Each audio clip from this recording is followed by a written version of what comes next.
But I thought to begin to help us to do this is when I first got touched about God's heart for Israel and the Jewish people, it wasn't something that I could do alone. It was something that I could only do with my family. And my daughter, by God's grace, has written a song, and she's got her mother and her brother and her sisters involved in it now. And we'd like to play that tonight. Actually, our oldest daughter, she's not with us tonight. Angela's in Israel. She's volunteering, and she's actually working on a children's curriculum so that we can help Sunday schools around North America understand God's heart for Israel too. And so she's putting that curriculum together with two other young ladies. So if I could just invite Patty, Trevor, Lynette at the piano, Deanna and Sarah Ruth. And Lynette, tell us which scriptures, because that's where your dad's going to teach from tonight.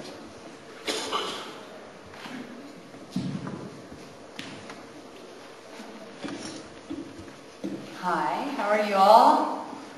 I'm going to sing a song from Isaiah 43. The Lord gave me this scripture when I asked him, what's on your heart? And he showed me, he actually first brought me to Jeremiah 32:41, which says, I'll plant them in the land with all my heart and with all my soul. That's one of the few scriptures that I could find that talked about God's heart. And then he brought me to Isaiah 43. And this is what the song is about. And it's sharing his love and his passion for his people. And continually he says, fear not. And so this is the song and my family. And if you're sing it along with me, and Trevor on the violin.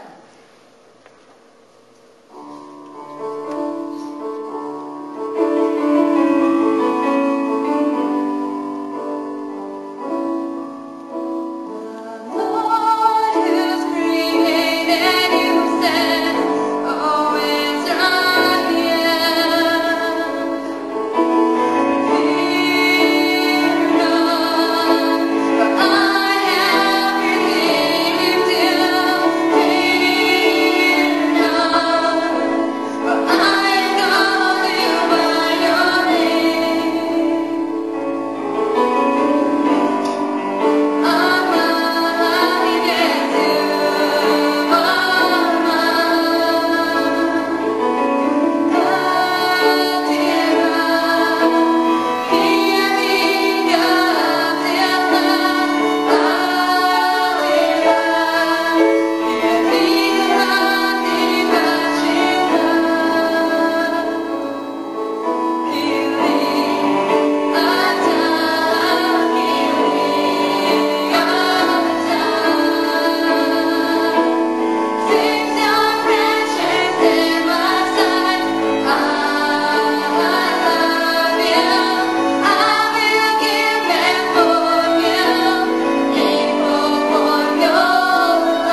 as Christians, when you find out that there are things in our past, traditions and etc., that are wrong, that are downright evil, that all of a sudden it's like throwing the baby out with the bathwater. And that's one of the things that I know there's a lot of things in my Christian background and many different Christian circles that I don't agree with.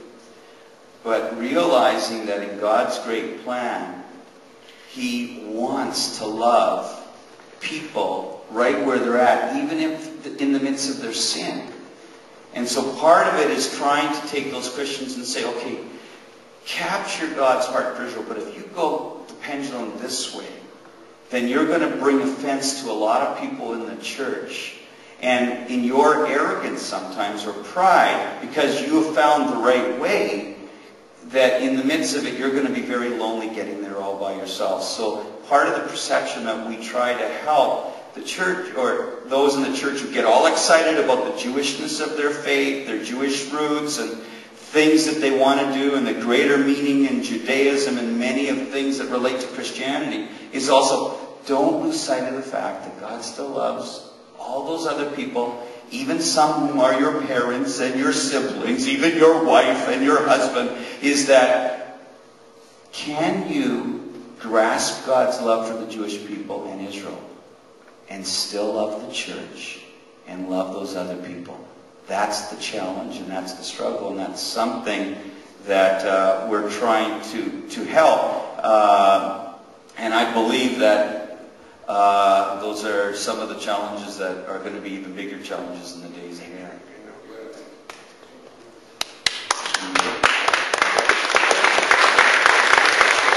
Can we do one last dance? Monica, where are you? That it can be a blessing for all of us.